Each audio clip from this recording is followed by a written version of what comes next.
A very good afternoon, and thank you so much for joining us for this in our series of EA debates at Euractiv. You can follow along using that hashtag on Twitter and on social media. Today we're going to be talking about the future of work. This is one in a series of events where we're going to tackle this topic, and we're going to talk about the challenges in a fast-changing world. Even before the COVID pandemic, things were changing. We see a change in demographics, we see a shift to digitalisation, but of course, the last year and a half have exacerbated the various pluses and minuses. I have a great panel here today to discuss that with me, so let me introduce them to you. We have Katrina Leitane, who is from the EESC as President of the SG, Decent Work for Young People and the Inclusion of NEETs through the National Recovery Plans. From the European Parliament, a member of the ITRE Committee, we have Eva Kaili, MEP. We have Scott Marcus, Senior Fellow at Bruegel. Michael Freytag is the Europe Public Affairs Manager at the World Employment Confederation. And last but by no means least, Mark Judd is Vice President, HCM Product Strategy in European, Middle East and Africa Department for Workday. Thank you very much, ladies and gentlemen, for joining me today.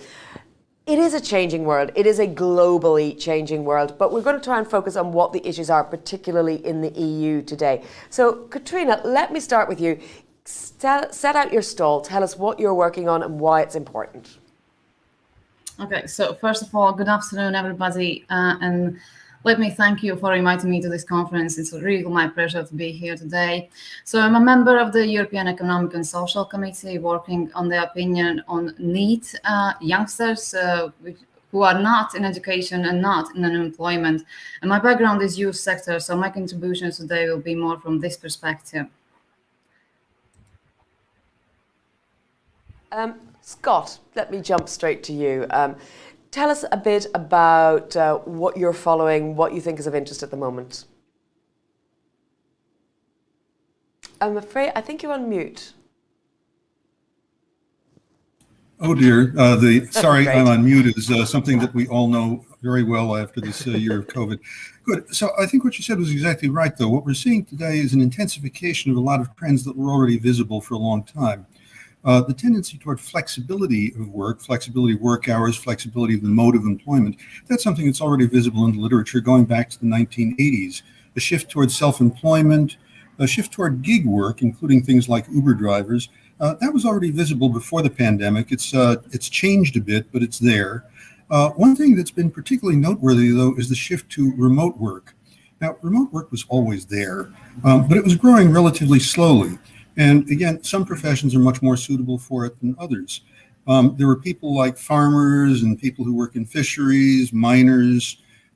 They were not working in an office ever, and bus drivers too. But they also didn't have the opportunity to choose where they worked. Knowledge workers could.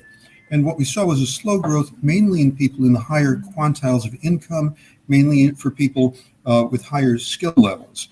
What we've seen is an absolute explosion in the amount of remote work that was done. It was always possible. Companies resisted it. Now that they had to do it, they find that they can do it. And that's the change. And the ability to use collaboration tools, as we're doing right at this moment, that's enabled a lot of things that would have been more difficult in the past. What we've also seen from COVID is shifts in employment patterns.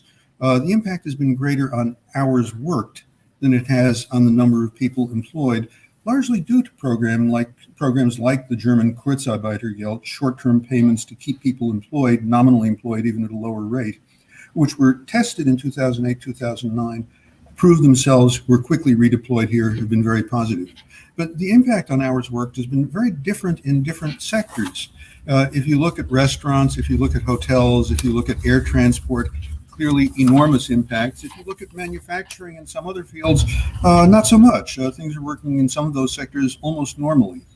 I think the biggest question is, will things go back to where they were? And for that, I'd like to quote one of the old Zen Buddhist scholars. He said, before you begin to study Zen Buddhism, rivers are rivers and mountains are mountains. Once you begin to study Zen Buddhism, rivers are no longer rivers and mountains are no longer mountains.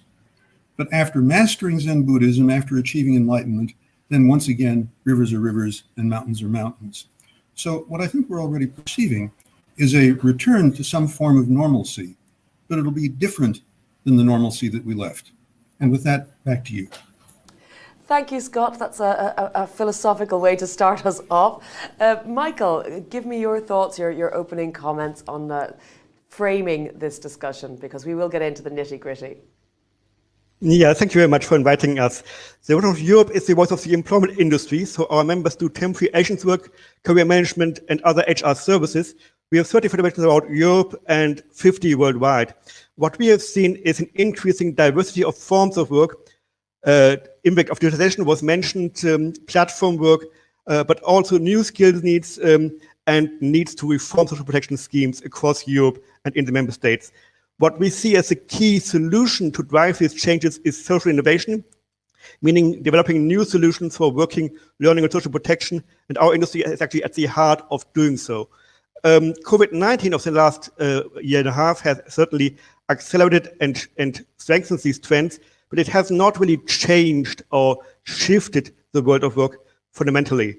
Remote working has been there before, it's been now the norm for many people, but what we have been seeing in the last couple of months and in the last year is the need to foster resilience and reforms. That's why we came up with a manifesto just a week ago, which focuses on recovery, reform, and resilience, and there a strong need on, of course, fostering recovery, but also managing risks that are much more prominent nowadays than they were in the past. For the recovery, we need labor market reforms, promoting diverse forms of work, and we also need to reform social protection schemes in Europe. With that, I would give the floor back to you and continue the discussion later. Thank you, Michael. Mark, let me ask you, explain a little bit about Workday as well, so people know where you're coming from and why you're involved in this debate. Of course. Thank you, Jennifer, and thank you very much for the invitation to join the panel today. So for those that don't know Workday, Workday is a leading provider of cloud-based applications, particularly in the finance and human capital management space. We've got over 3,500 customers worldwide on Workday finance and HR solutions. 600 of those are headquartered in Europe, but of course many of the other customers have people based here in Europe. If I move a little bit onto this debate around skills, Workday engages with many of those customers on managing the resources associated in the life cycle of human capital management. Everything from sourcing capability to workforce planning into the whole process of development, learning, and compensation management, etc. And it's become very apparent to us, and I'd endorse everything that Scott and Michael have said around the increase in activity that's happened around the catalyzing of the COVID environment. But it has really advanced an agenda that existed before around digitalisation, and very much from our perspective around a real focus on the use of skills as a new currency in helping to drive business success and define business requirements. And so we've been focused significantly on building skills into the flow of work around all aspects of human capital management with our customers and working with our customers on that. I think what's become very apparent in that is that it's a multifaceted debate, and also we've seen now the use of skills going into areas that we'd originally conceived of it being really from a perspective of driving capability into the organization and delivering on business success, but it's become a major feature of a debate around aspects such as creating the right sense of belonging, the broader diversity debate, and how you can use skills objectively to help shape culture of the organization and create the right scenario for organizations in order to sustain themselves in climates such as we've all faced in the last 18 months. Well, thank you, Mark. We are going to talk about the workforce as an asset, I'm sure. But let me come back, Katrina, to you. Mark there mentioned skills as one of the elements that we're looking at. Tell me a bit more about what you're working on with regard to skills for these NEETs, if we call them that. Thank you very much for coming back to me. Yes, I want to particularly emphasize the situation of young people. So pandemic has hit young people particularly hard and has affected their fundamental parts of their lives like education, social life and work. Even before the COVID-19, youth aged 15 to 24 were indeed already 3 times more likely to be unemployed compared to adults, while 126 million young workers were in extreme and moderate poverty worldwide. There were about 30 million young people aged 20 to 34 who were neither in employment nor in education and training in 2019 in the EU. The COVID-19 crisis has undone 10 years of progress of jobs for young people. Behind these numbers are the leaders of tomorrow, doctors, teachers, policymakers, scientists and farmers who we want to shape the future of the EU. So if we want young people to be Europe's future, to drive our green and digital recovery, so it's absolutely crucial to make sure we have resources to do so. When a flower doesn't bloom, you fix the environment in which it grows, not the flower. So I will talk today more about young people's situation. Thank you very much. I'm going to come back, Scott. I want to reflect a little bit on the digitalisation process, because this is a big push of the EU alongside sustainability in these national recovery plans. There's all this money that's being given to countries to help them dig themselves out of the crisis we're currently in regards to the pandemic. How is that going to affect the way in which people work? Because there's always been those with careers and those with jobs, if we want to put it very bluntly in very, very stark terms. How is digitalisation going to change that, or is it? Both a positive and a negative face, like the Roman god Janus. I guess I'm into metaphors today. But I know a few years ago, some Oxford University scholars really kicked up a fuss when they argued that 47% of American workers in the United States, this is now, were at risk of being unemployed due to artificial intelligence, big data, all of those technologies, robotization, within a small number of decades. What we see today is a little different. Almost everybody that's analyzed this finds that the impact, if at all negative, will be small. In fact, it might be positive, partly because what's eliminated or changed is individual tasks, not whole jobs. The impact is very different, and also because technology creates at least as many opportunities as it eliminates. I mean, if you look, in most of the world, 200 years ago, everybody was farmers. The fraction of the population that's farmers today is tiny, and yet that doesn't mean that our societal welfare has declined. So again, this digitalization is going to have an enormous impact. Now, you referred implicitly, I think, to the Next Generation EU, specifically to the Recovery and Resilience Fund, which indeed, it's pretty close to 750 million in 2018 euro. It's a big sum. Out of that, 20% is supposed to be spent for digitalization, not just increasing digitalization, but also dealing with consequences of digitalization. Another substantial chunk, 38%, is going to sustainability, to green things. So this has the potential to be transformative. A lot of things that were needed for a long time, a lot of things that were on the shopping list for years, suddenly have some money behind them. Maybe 6 months ago, the German finance minister, Olaf Scholz, was speaking at one of our events, and he said, if we simply build things back the way that they were, we will have done a disservice to future generations. And that very much, I think, comes back to what Katrina was saying. We need to build back differently. We need to build back better. And a key piece of that certainly is digitalization. Another key piece, and again, one of the other speakers touched on this, is education. Where we've had rather brittle education systems in Europe historically, we need to put much more focus on lifelong learning.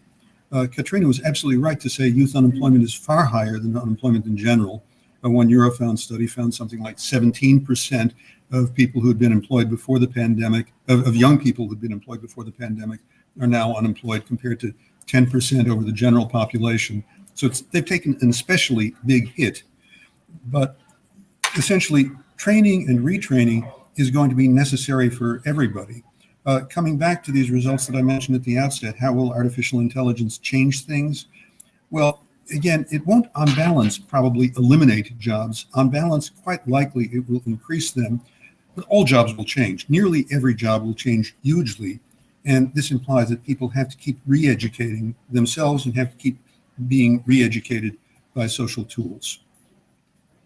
Well, you said build back better. At a recent event I was with, Commissioner Maria Gabriel, she says build forward better, which I quite like as a way of saying we don't want to go back to the same old. We want to actually, if we can, use the crisis to try and find a silver lining. And Michael, I think you have something to add on this. Yeah, I just wanted to get back to the building back better, because I think that is actually not the right approach. I do think we need to innovate, we need to reform, we need to adapt, and we need to do better. So it's not building back, it's innovation, it is new ways of working, and it's serving companies, workers, and society at large. I mean, too often in the past, we have been looking at benefits of certain groups of society, like workers, like the companies, like the societies at large, but we really need to look at innovation that drives benefits for all. Thank you. Mark, let me come to you. I mean, I alluded to it at the beginning. There was, in the past, there was a fear that, robots are going to take our jobs. I don't think that's necessarily the fear now, but tell me a little bit about people's reluctance and how do you explain to the public about why digitalisation is good for all jobs and not just those in, say, the knowledge economy? I think it's a great question. Just a little bit of background on me, Jennifer. I've come out of industry. So prior to joining Workday, I spent 11 years with Rolls-Royce Aerospace. And in my career, I've worked for Toyota car manufacturing. So, I've seen the evolution of applied robotics and advanced technology in the world of industry. And now in the current role, where I see it applied elsewhere. And I get the fear. I mean, I understand the concern, but I agree with what Scott said, that actually there's more opportunity to offer. But it is a balance to get right, to make sure that we don't take the humanity out of our working life by over digitizing it in one respect, but using digital capability in a responsible way to create more opportunities. And I think with some illustrations of how we're using that, both in direct in manufacturing or in public sector, whether it be in the financial sector, etc., where we can use it to create insights, to augment experiences, to improve the quality of services, to improve the standard and telemetry that's used to manufacture products. We can see many examples where that digital capability is really enhancing our whole quality of life, not only in the outcomes that we get from the products, but in the way that we're actually operating. And today's a very good example as we're collaborating using new technologies in order to speak. And I'm sure this is only the dawn of collaboration communication.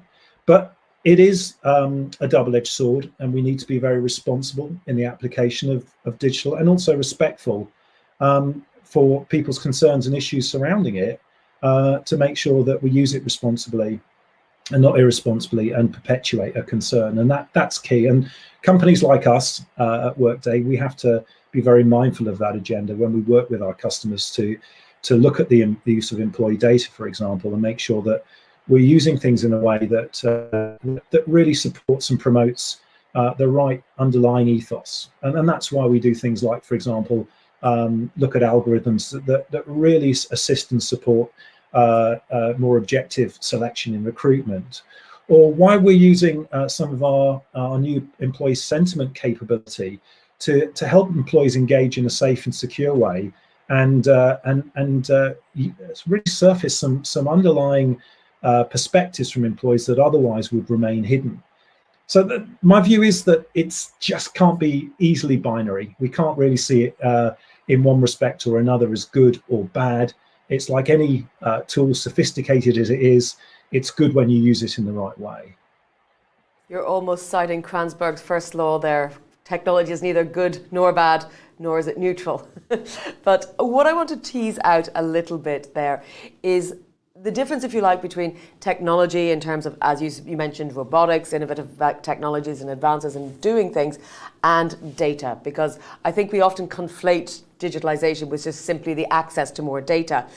And of course, the bigger the data, the more it is, analyzed, and the more that we manage to create, if you like, these new systems for analyzing the data, that will trickle down into pretty much all sorts of jobs. I mean, Scott mentioned farmers, but they are also using data to enable their work to be done better. So it's not all about simply those who are in the office.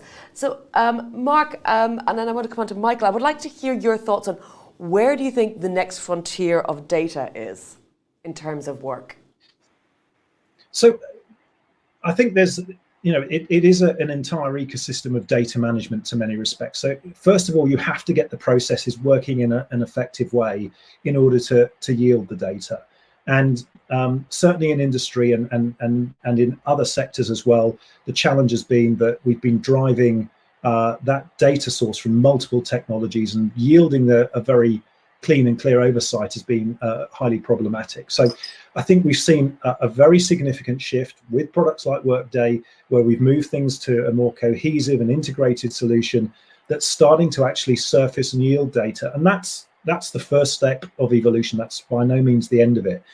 But as we move forward, it's about utilizing that information in a number of ways. First of all, truly understanding it and surfacing relevant data, because a forest of data means that you don't see the trees, you can't get to the salient points, you can't act effectively.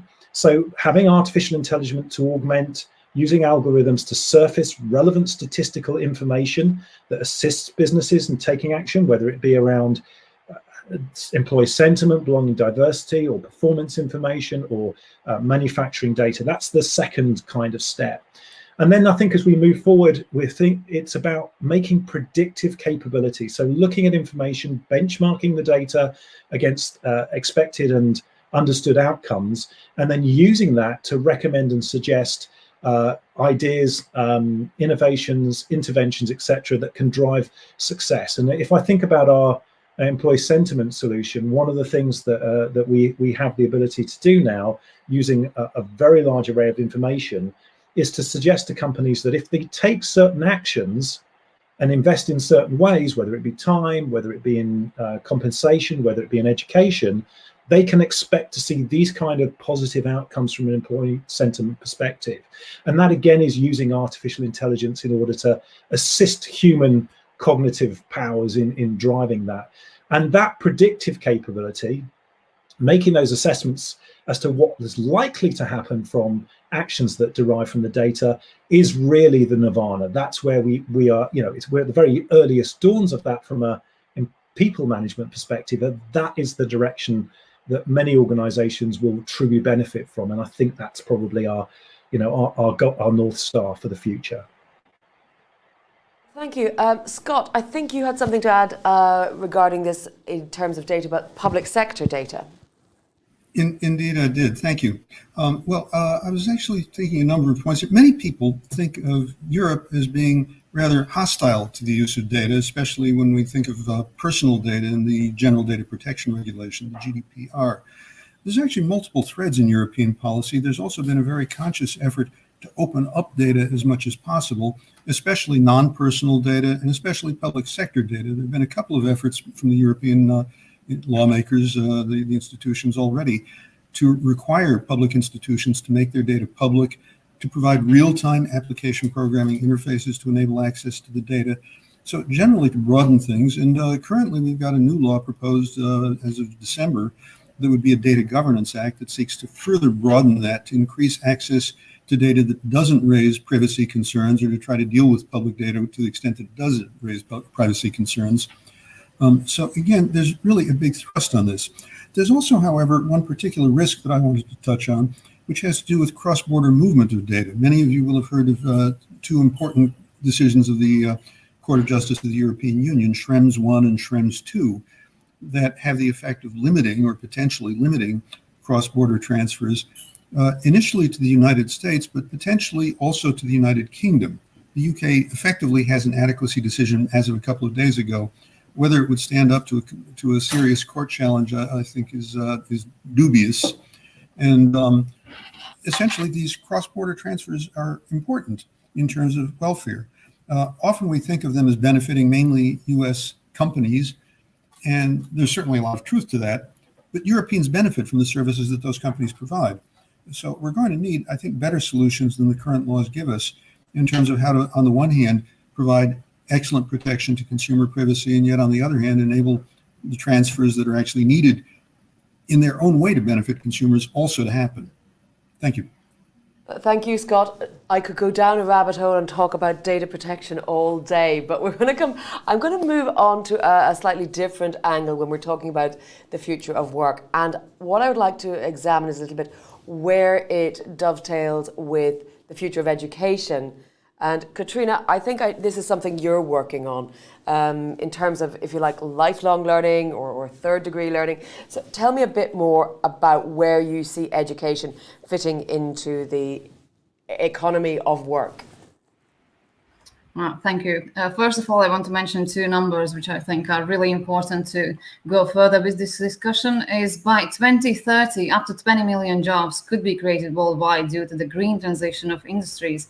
And about 14% of jobs would change due to digitalisation. So these are huge numbers. And what I want to say is that today at the plenary session of the committee, we adopted opinion on adult learning, where great emphasis on lifelong learning has been established and several really important recommendations provided. So if you can, please read this opinion and introduce yourself with these recommendations. In relation to young people, of course, it's absolutely crucial to have educational programs and initiatives, training initiatives, so these new skills young people can acquire, they are more able to adapt to the change we are experiencing and facing day-to-day life.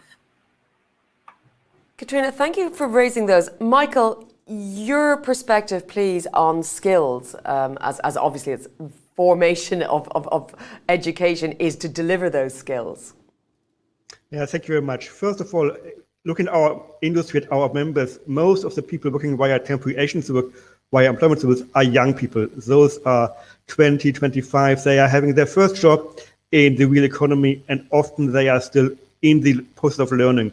So that's why in many countries we have set up bilateral training funds that help people to acquire skills often beyond the formal education, soft skills, training on how to write a CV, how to do an interview, all these kind of things that people that are young need to learn and need to improve on. And we also see a lot of activities on learning on the job. Skills development is by no means nowadays going to university, going to studies for 3 to 4 years and then having the skills for life. No, skills means lifelong learning. Skills is a currency in the world of work, and we need to make sure that these currencies are still holding the value they need and holding the added value people are needing. What is important there is a commitment of companies. Certainly, our members do so by different means, but also of cooperation with public authorities providing support, and also the EU level can an important role there on the skills agenda and providing access to finance. Especially linked to COVID-19, I think it's also important to know that many people have changed jobs, have moved to new sectors, and there again, training and skills enhancement was very key, as also highlighted in a joint statement of our social partners in Europa and WC Europe in the recent past. Thank you, Michael. Well, Mark, you're working very closely with industry, and Michael there mentioned sort of lifelong learning skills. Do you think industry appreciates or is changing its opinion on the value of workers as an asset and the workers' education and skills level in particular as an asset? Yeah, very much so. And I think this, I think it was a theme before COVID, but as you can appreciate, every organization has had to adapt in a significant way to the challenges, sometimes to surge in order to accommodate massive growth, other times to adapt. We have customers in the pharmaceutical business that have been in the heart of helping to address the issues. We have customers that have in the aerospace business that have been significantly damaged by the consequences of this. So, in order to manage... Can I come back on skills, which is what I've just come to on. Yeah. Sorry. I was just... Sorry, Jennifer? Sorry, I'm just noticing what we're getting comments in from our audience members. But please continue your point, and then we'll get on to what the audience is asking. Yes. So from the perspective of businesses, they've long recognized the importance of understanding and managing skills, but also because they need to sustain loyal employees that have got long-term service with the organizations without losing the value those employees have to the business, because they've got the right values, they've got the right relationship with the company, and therefore looking at skills in a more agile way. And to do that and understanding how the skills can relate to one another, how collections and categories of skills can be utilized, and how skills can be adapted from one capability to another, so that individuals can have a more dynamic career in their business and move with rapidity in order to deliver new services, or to help move into, say, for example, new types of products. If automotive businesses are moving into the electrical world, for example,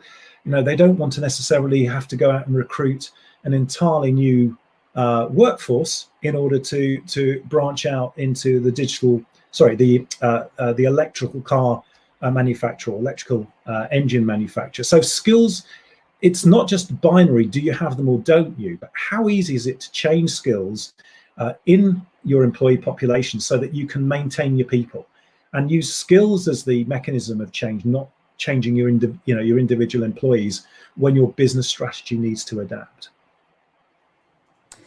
Thank you for that. Let me remind the audience, you can, of course, send questions to our panelists. Use the ask function and say which panelist you would like to ask that question to, and I will try and get some of those questions to them. I see there's a little bit of action going on in the chat, but do use the ask function for specific questions to the panelists. I should also say we were expecting to have Eva Kiley, but there's a few technical hitches, so we will maybe get her before the end where she can give us some sort of wrap up, but at the moment, unfortunately, she's not available to connect.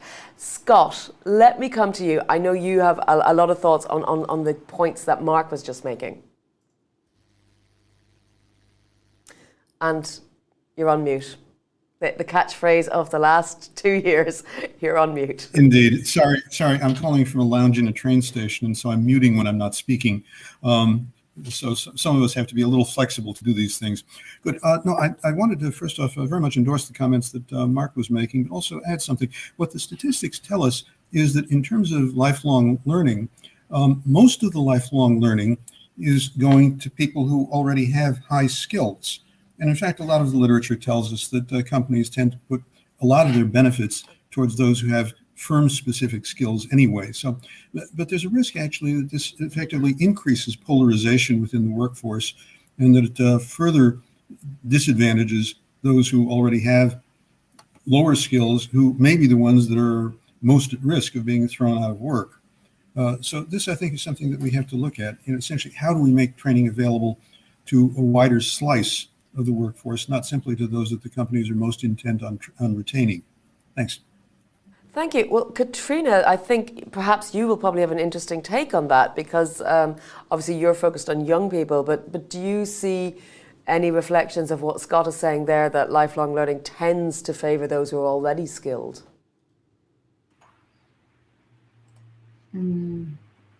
I'm using, yeah. Okay, sorry. Okay. Yes, I can agree absolutely with what Scott just said, and I want to mention two studies actually done by European Youth Forum, and there were really great recommendations and solutions for youth inclusive future of work. And there I can see that investment in young people's skills are one of the most important things we have to develop and work on, as well as reform welfare systems and labor legislation is really crucial as well to improve situation for young people. And as well, safeguarding workers' rights and well-being, creating a youth-friendly labor market, and investing in new economy as well. So these would be these recommendations and then policies we could work to improve situation of young people in labor markets in the future. Thank you. Well, you mentioned labour legislation there, and I'm kind of interested to see what the big next steps are. And so I want to talk a bit now about the so-called gig economy, because this is one of the areas where we see policymakers, elected representatives getting excited about what needs to be done because it is such a new way of working. Michael, what are your thoughts on the gig economy? Is it truly disruptive? Is it providing a lifeline? Is it actually providing people with poorer quality work? Let me first start with challenging you, because gig economy is the word nowadays in Brussels, and you also hear about platform work, collaborative economy. And the first thing I would like to say is this doesn't exist, because platform work is a way of organizing work, of organizing a service, but it's not a new form of work. Within gig work, you have self-employment. You also have platform work who offer actually direct employment based on a worker relationship. You also have platforms that actually do the same as temporary work agencies. So they hire workers to assign them to certain tasks. So in a sense, platform work is a very heterogeneous concept as gig work is. And for us, the key element is to ensure social protection for all, which means, again, getting back to social innovation, new ways of social protection that need to be developed. The Commission is currently consulting social partners, and we are contributing there to working conditions for platform workers, for gig workers. And what we see as the biggest challenge, the biggest risk, is that the focus will be on the food delivery drivers, the taxi drivers, while many other platforms that offer also service via a platform, but being completely different, are being treated by the same regulation, treated by the same rules that are established at European level.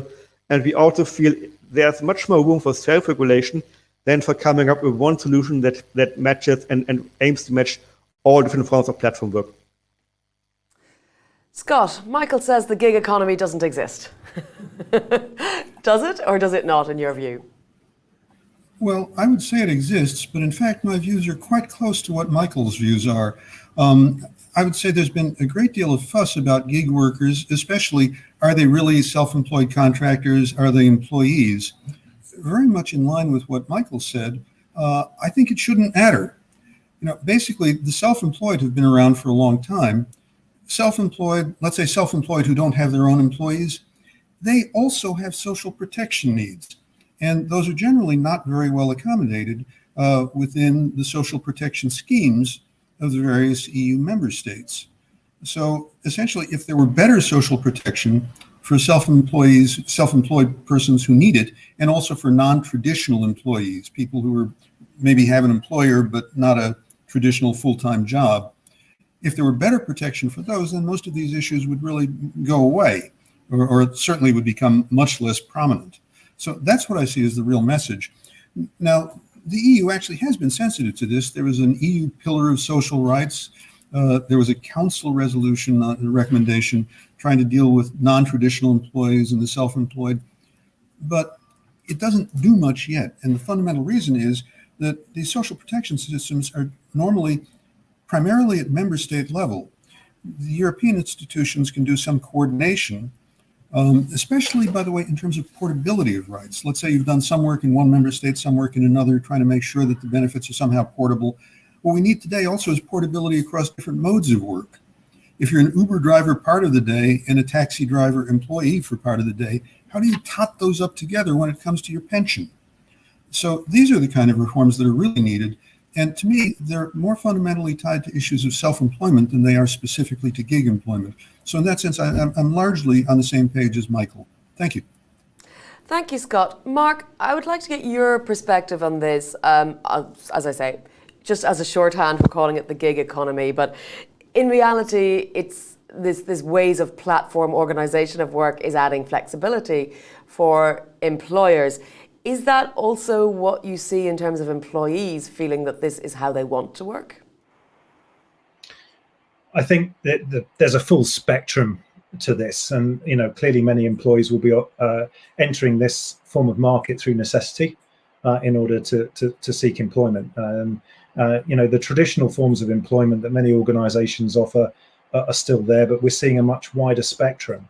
And there's no doubt that, and I agree wholeheartedly with what Scott and Michael said, that the right protections need to be in place in order to ensure that proper and responsible employment practices take place, irrespective of the nature of the employee, whether they be full-time employees, temporary employees on agency type contracts, or self-employed. But I would like to add one thing, which it doesn't quite answer your question, Jennifer, if I could, because I think Michael and Scott have really, to some extent, answered some of those things, that the right protections need to be in place. But there is definitely a new type of employee. Now, that doesn't compensate for those that feel the necessity to work in this market, that may not be getting the best out of that.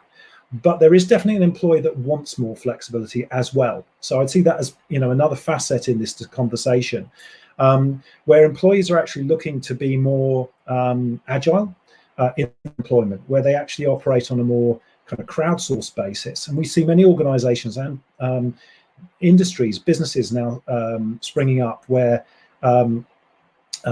individuals with the right skills want to enter the market on a more flexible basis and contract on the unit activity of work, sometimes at quite high premiums, to be brought in for certain R&D work, to be brought in for sort of special and highly skilled areas.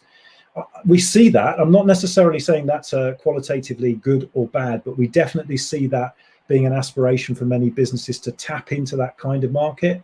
I do think that it comes back to Katrina's point earlier on as well, that then needs to be fed properly with the way of creating the right education opportunities for young people to enter that market. And that is a real challenge, because in the past that's been the auspices of apprentice programs and education programs offered by mainstream employers. So it's there, but there's still a way for it to evolve and to go.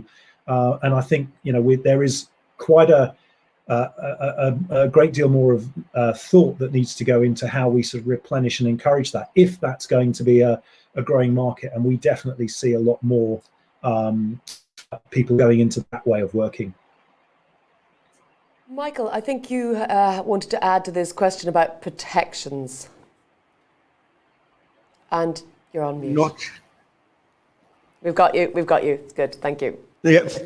No, one element on protection which I would like to highlight is don't rely only on the state. What I'm seeing in our sector of temporary agents work is that social partners have put in place solutions for social protection via bipartite funds to provide extra benefits to workers, to provide a pension, to provide some sick benefits. So in that sense, social protection can take different forms. And of course, for gig workers, social partners don't exist in most countries. But then again, it can be a task for companies to think creatively, think out of the box, develop solutions with insurance companies to make sure that we create new safety nets for workers who are working only on a limited amount of time. And then again, I would like to refer back to our sector, temporary agents work. Some 20 to 30 years ago, there was a whole discussion about our sector being not stable enough, not secure enough. That has changed nowadays, and we now see gig workers as a new, point of discussion. We can learn from this experience in the temporary agent sector and build on this experience for the future. Well, thank you, Not Katrina. building back better, but building for the future. Building forward, not building back. Katrina, let me come to you and ask you about these sort of policy recommendations that you would like to see in place, from the perspective of youth and youth organizations. I'm not going to go in details for all the recommendations, but a lot of them can be found in the study papers produced by European Youth Forum. But there are three I want to mention and emphasize to reach out and support all young people. There are three recommendations I want to mention today: is heed the lessons from the aftermath of the 2008 economic crisis to make sure that policy responses tackle long-term negative effects. And these long-term negative effects, I want to mention educational loss, economic loss, and poor mental health, now as taken as a pandemic scar on young people. Second recommendation would be to ensure meaningful participation of young people and youth organizations in designing and implementing an evaluation of policies and programs at all levels. And at last, develop policy responses with a strong intersectional dimension to ensure that they adequately address the situation of different groups of youth, especially the most vulnerable and marginalized. Well, thank you, Katrina. You have raised, of course, the elephant in the room is the COVID pandemic. And it seems every debate on whatever topic we are discussing does come around to trying to address this, because it is a generational seismic shift that has impacted people from whatever walk of life they're in. Scott, I want to ask you, what do you see this doing to the future of work? Because that is the topic of our debate today, is the future of work. We've seen what it's done in terms of remote working, in terms of shifts and changes. But what of the changes we've seen do you think will be lasting? Do you see any silver lining, or indeed do you see residual pain coming from the economic crisis that will fall out from this pandemic? Well, first and foremost, I think at the end of the day, rivers will once again be rivers and mountains will once again be mountains, coming back to my first comment. I think that things will be returning to some form of normalcy, but it will be different.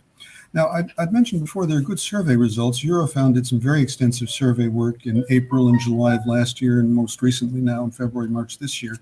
What they find is that about 50% of the workforce really wants to continue to be able to work from home, perhaps several times a week, perhaps several times a month. But there's a real desire to do this. The desire was probably always there, but is stronger now because people have more experience with it. Resistance from the firms was strong in the past. I don't think it can be manifested at the same level going forward, because at this point they've seen that some level of remote work is possible. So I think that we're going to see much more of hybrid environments coming into play than we did before, where people spend some time in the office, but not all of their time in the office. There will be people who work entirely from home. That's also visible in the survey results. It's something that became more prominent with the pandemic, and it's sustainable going forward. Now, other impacts, though, some sectors are impacted. Some of them will spring back to previous levels, others won't. You have sectors like entertainment. I suspect that that'll end up looking pretty close to where it was before the pandemic. You have others like air travel. I don't think we're going to see the level of business air travel going forward that we historically saw. I could be wrong on that. So I think we're going to see distinct sectoral impacts, and I think some of them are going to be persistent. Thank you. Well, thank you. Mark, I mean, you obviously have a close view on this, I'm sure. What trends do you see that you think may be enduring, and which ones do you feel won't be? Well, it's very interesting listening to Scott's perspective, because I could recognise a lot of the descriptions he's just given based on the conversations we're having directly with businesses in those sectors right now, and they're adapting significantly to address that and modifying their business models to do it. I think I would agree with everything that we've just said around the nature of the change of the workplace. And that kind of opens up a new form of conversation as to what is the workplace and we've already had the conversation previously, what is the worker for the future. Now we're talking about what is the workplace for the future, both of which, of course, are inextricably linked. So I think there will be a shift in expectations as to what those two things are. In addition to perhaps other social factors like a refocus, and almost every customer we speak to right now has got a massive refocus on diversity, on the concept of belonging, on employee welfare, on mental health, and Katrina referred to that earlier on. I think that's, it's not in the right place at the moment, but it's moving in the right direction as businesses take on the accountability for that kind of thing. So the social contract between business and employee, I think, is changing. But the other thing, which may be a more kind of silver lining to the outcomes of this, is the concept of teams is changing a lot. I think teams were very much a proximity-based concept in the past. And now I think the idea of the collaboration tools that Michael mentioned earlier that are now coming into play, I think will change the way in which people are looking to collaborate.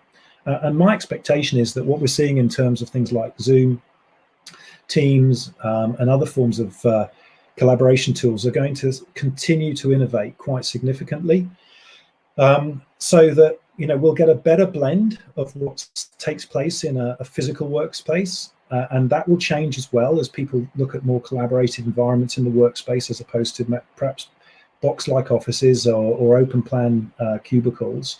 And also, I think international working with effective tools to work on technical projects or problem-solving issues could start to seem quite different in the future with that merger between new types of employees, new types of workspaces, new types of technology, just recreating that holistic environment, of which the home will now play an important part in the way that it didn't before, for better or worse. And it will be worse for some and better for others. The workplace and the home space are pretty much now synonymous for many people.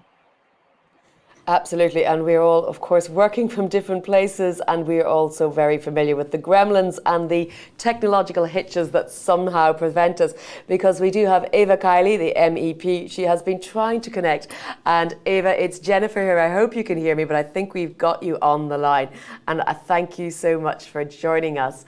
We've been talking about the future. Great, it's lovely to speak to you. No problem. It's lovely to hear you, even if we can't see you.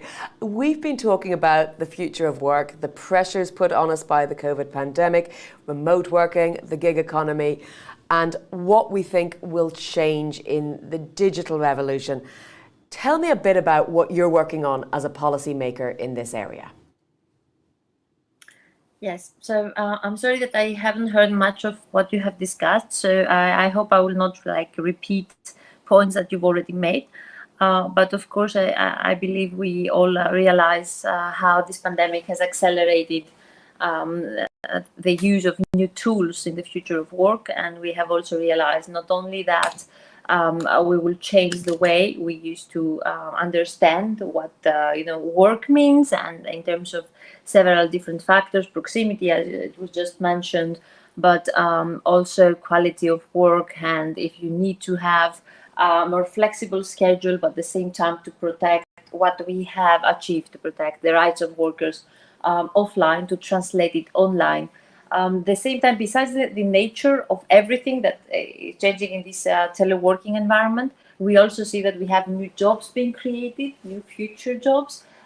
So in Europe, we have been trying to understand all the changes in all the aspects and levels that occurs. For example, we have already an ongoing file on the platform workers and how we can achieve the maximum protection of their the new platform understanding of work, and how they can manage to, let's say, not have just a main salary, but also to be able to complement their salary with extra part-time jobs and giving them opportunities that they didn't have before, but without this leading into any kind of exploitation, because it could actually leave gray zones.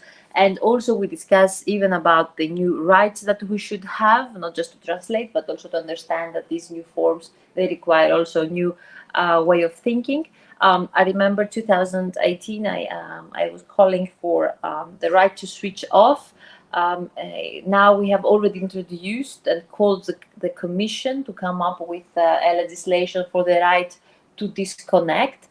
Coming from Greece, I can tell you that already the new legislation on teleworking introduces the right to disconnect. So it gives the workers a lot of options, safeguarding the rights. And since as I said, I haven't heard what you said, I just read today that artificial intelligence not only changed the way we work and the different nature of work that we have to be prepared of, even for our children, we cannot even predict what kind of jobs they might need to have. Like being a YouTuber was something that like 2 years ago, nobody knew exactly that it could be a job.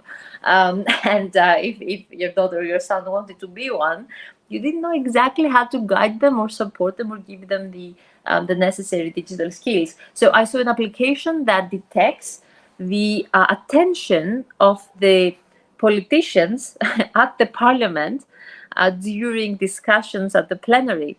So basically it was ranking who was paying more attention and who seemed interested, or they were completely focused on their like iPhone or taking notes or doing something else. So we see so many things changing that I believe we will have a very interesting debate also when we will start working on the artificial intelligence file. Now it's being discussed who will have the competency, if it's going to be shared between committees.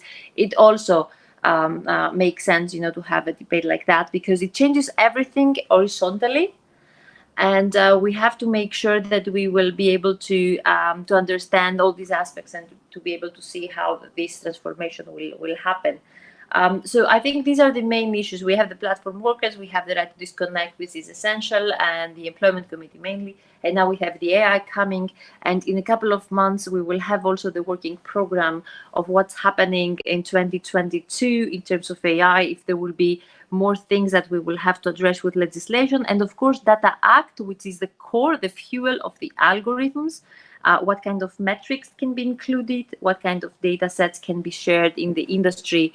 And I think this is really important, because the approach now is high risk, low risk applications, but we all understand that it's very difficult to keep the balance between protecting our quality of life and our data and our rights to privacy vs protectionism and let's say also reciprocity with countries that they want to have access to our data, but we don't have access to them. And of course, geographically, you can train algorithms even for a specific, let's say, platform provider, but it depends on the culture also of the people that are involved. So you need to train your data with different geographies and metrics. So it's very important to understand that we constantly generate data, and they have a value that we should be able to control and understand, and also protect citizens that they don't want to share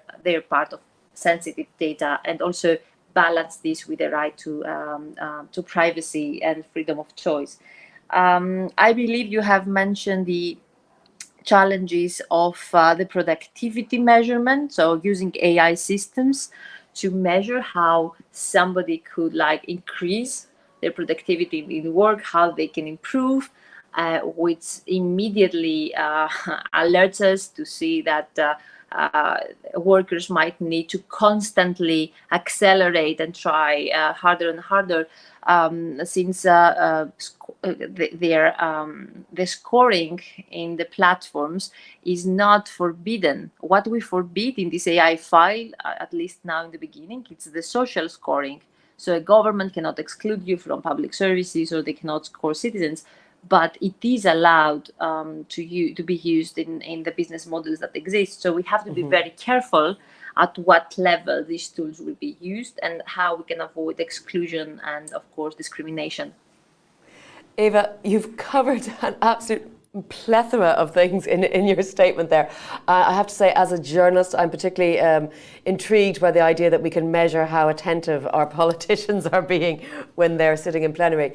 But you raised an issue of we haven't discussed, which was something I did want to come on to, so thank you for that, which is the right to disconnect. This question of work-life balance, because today we're discussing the future of work, but work is only one part, and we have to look at the other part, I think, as well.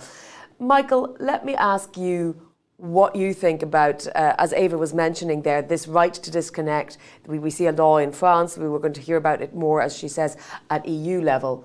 Where do you stand on that?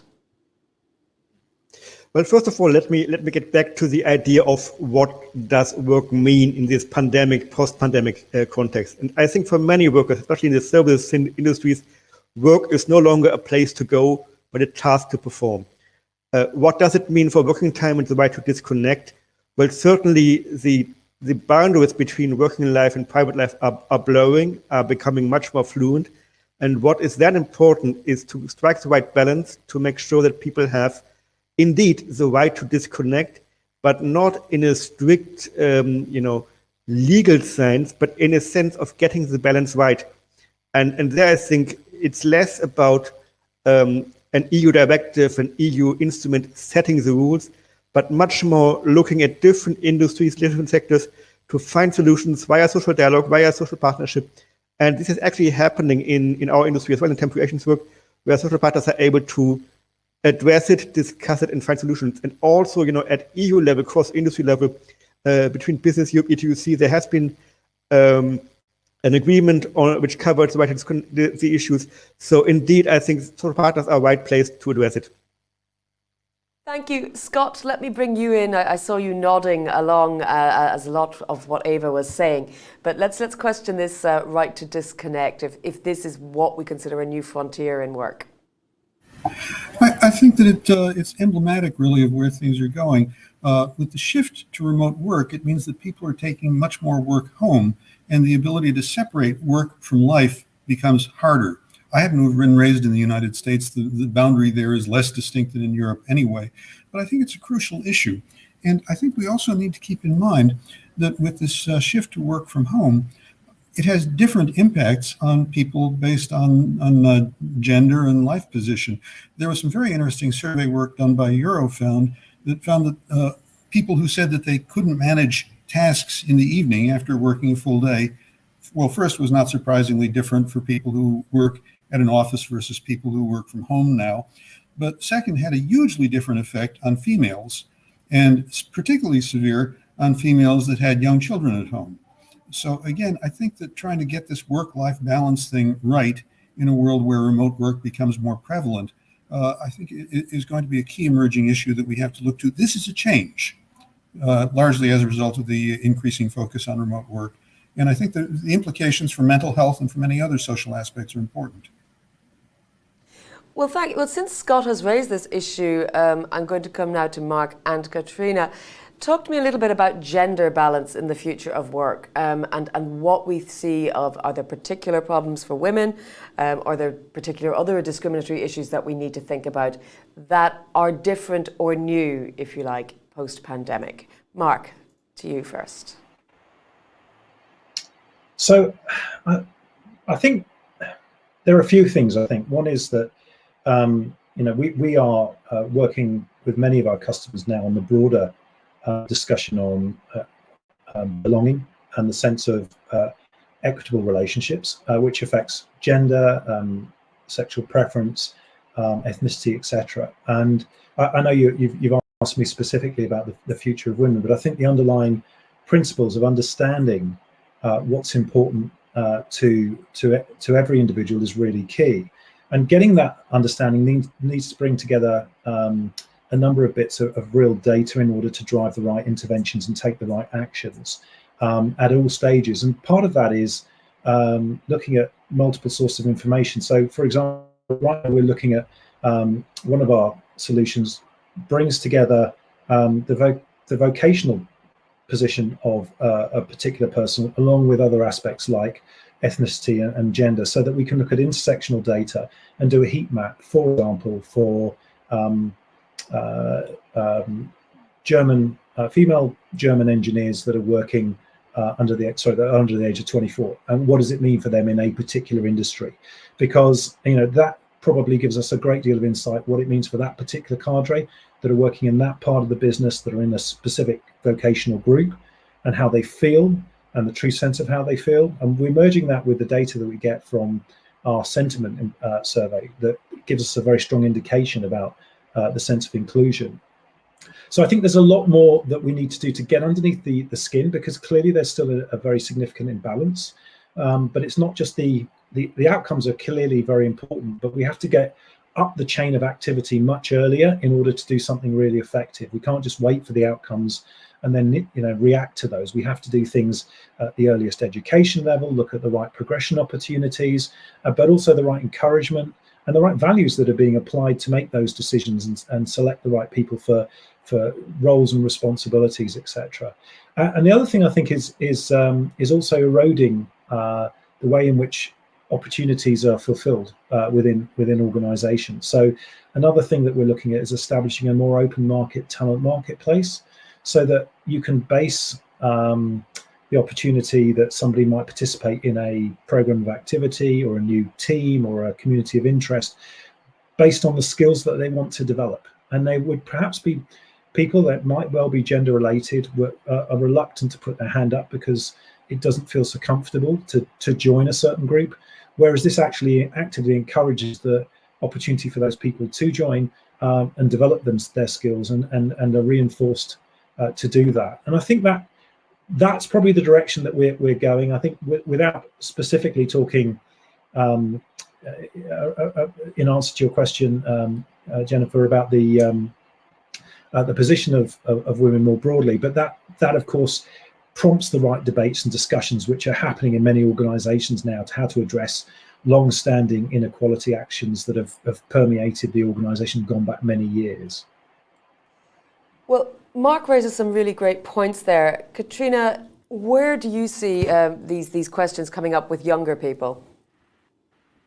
Yeah, I just want to say that there is no place for any form of discrimination in future work. So this is really important statement to know. And I worked on an opinion on adequate minimum wage, and this crucial issue was really discussed from youth and youth organizations in relation to adequate minimum wage. I wanted to mention also about key values youth organizations are mentioning in relation to future work. So these are rights of every person to an income, importance of work-life balance and having a fulfilling job, and the ability to contribute to society in ways other than through employment. And here comes what I want to mention also is non-formal education, and especially Erasmus Plus and European Solidarity Corps. So where learning peer-to-peer is really important, and skills youngsters are acquiring in internships and volunteering are really important and should be recorded in their experience as their first job experience. Eva, I'm sure you're interested in avoiding discrimination in the workplace, and I know you've kind of looked at the idea of women in STEM subjects and so on. Give me your perspective on this question. Well, of course, when everything is transforming, it's normal that we expect also to have an increase of inequalities for those who can benefit from the technology and those who will be left behind. So in any case, any discrimination or exclusion is something we are trying to make sure that it will be avoided in this translation of our rights online. But what we first need to do, as I mentioned, is like to understand that it's going to be a social disruption.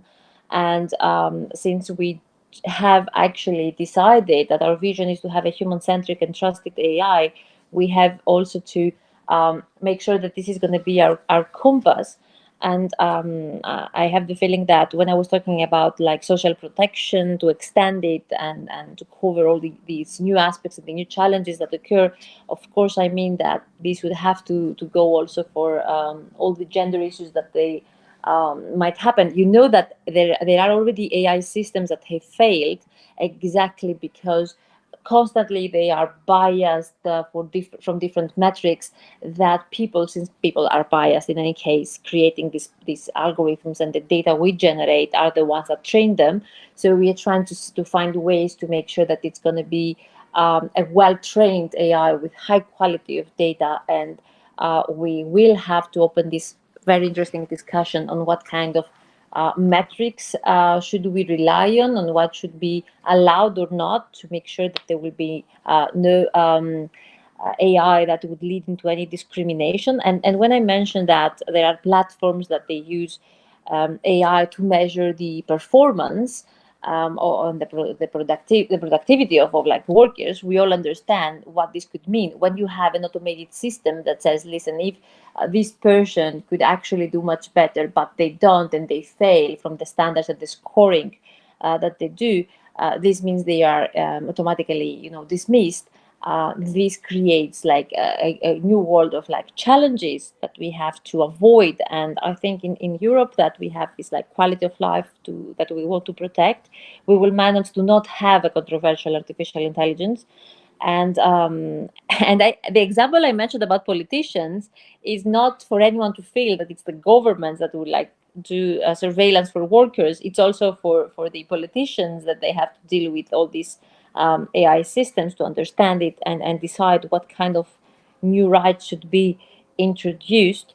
And also, Jennifer, maybe I did like a long introductory remark, but I wanted also to include all the files we're working on, and I think everything is connected it's the cybersecurity, it's like what kind of data we are feeding the algorithms, the reskilling and upskilling of people in order to be able to respond to this demand of new jobs, and yes, and all the files that they are ongoing. Absolutely. I know you have an awful lot on your plate in the Parliament at the moment. Scott, let me come to you on this question of bias. And I want to talk a little bit about, if you like, the digitalisation. We talk about digital tools, often with regard to people using those tools. But if we want to talk about getting away from discriminatory practices or getting away from bias, we presumably need all sorts of different people designing them and creating them. Is there some sort of a bottleneck that you see that might be overcome in the tech world of work that might make it easier for future generations to feel that they're not just users of tools, but also designers of tools? Oh, that's in some ways a hard question. Certainly there's been a lot of focus on trying to teach more young people how to code, how to actually employ technical skills so as to be, as you say, designers rather than mere users of the tools. And I think it's important, and it also links back, as you say, to these questions of algorithmic bias. Part of the reason that we see algorithmic bias is that people who program the algorithms themselves are biased. I think there was a recent case where people in the Philippines were being used to scan images for one of the large digital platforms, and almost anything that showed two males or two females holding hands, they considered to be obscene. Again, it reflected a cultural bias. But basically, we have biases. We're human beings. Somehow trying to get a sufficiently diverse and inclusive workforce into the process of creating all of these automated tools, I think is going to be important, but hard, challenging.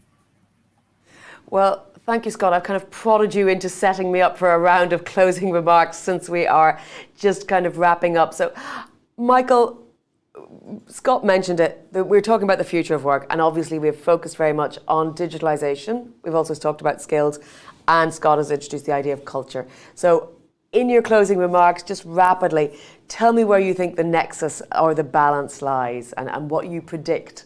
Look into your crystal ball. Well, I would say the future of work will very much look like the past, because when I said earlier on that, some of the new terms actually don't match, I also feel that some of the solutions being developed in the past can also help to guide the way forward. We don't have to reinvent everything. We need to adapt, reform, rebuild. That's in our manifesto, recovery, reform, resilience. And I do feel we can only do that together. So as social partners, with governments, with the tech providers, with platform suppliers, building together, building new, not better, or building not back. But indeed, we are in there together. Let's shape it. Let's make it for the benefit of all. Thank you, Michael.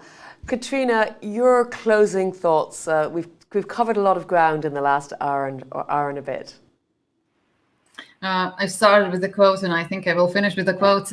Some talk to you in their free time, and some free their time to talk to you. So please, dear policymakers, make yourself available for youth and youth organizations, because they have huge potential in their organizations, and they have great researchers and studies on their tables ready for discussion. So please involve youth organizations and civil society organizations to make policies which work for people and for our next generation. Thank you very much. Thank you, Katrina. Well, I think then, of course, I will turn to Eva to get your quick closing remarks. Eva. So, Jennifer and everyone, it was for me, it was a very interesting discussion, because as you understand, we are all learning every day of what the possibilities are out there and what are the challenges that we need to face. And I would maybe say that it's better to be late a bit in order to see how innovation is changing our lives before we try to control it completely, and ensure that we have quality of life also in the digital era.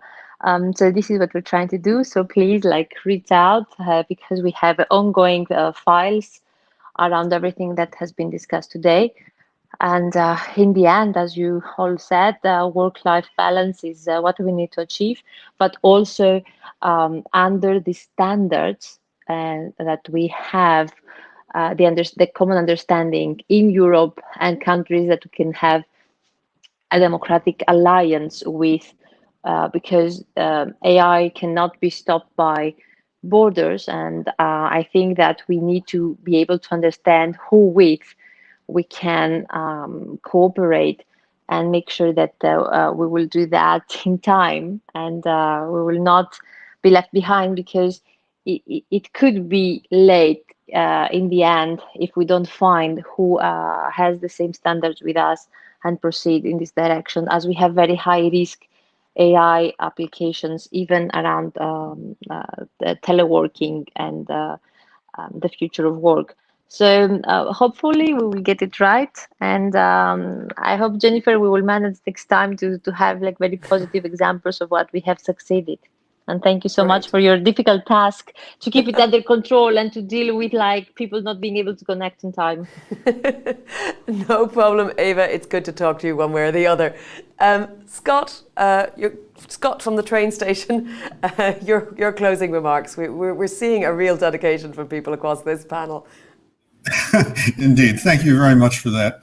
Actually, I'd like to close drawing on the remark that you said. I think you're right to say that the focus should be not on building back better, but rather on building forward better. It seems to me we are going to see some kind of recovery to a new normal, not to the old normal. Relative to the world of work, there will be a recovery. We're going to see continuance of the tendency toward increasingly flexible work, toward a shift away from traditional full-time employment toward non-traditional employment and toward self-employment in various forms, including gig work. We're going to see certainly an increasing use of remote work or of hybrid arrangements that are part remote and part on-site. And in responding to all of these, we need a response that focuses on human goals and human needs. I think that that's really the strength of our approach here in Europe. This will imply, I think, a focus on more equity at work, on enhanced social protection, not just for traditional employees, but also for non-traditional and self-employed, of which I view gig workers largely as a part. An increasing focus on training, recognizing that the world of work is changing, that there are new demands coming down the pike, and that it's going to have to be not only for the young, but also for all of us, self-training and training through various mechanisms to respond to a rapidly evolving world.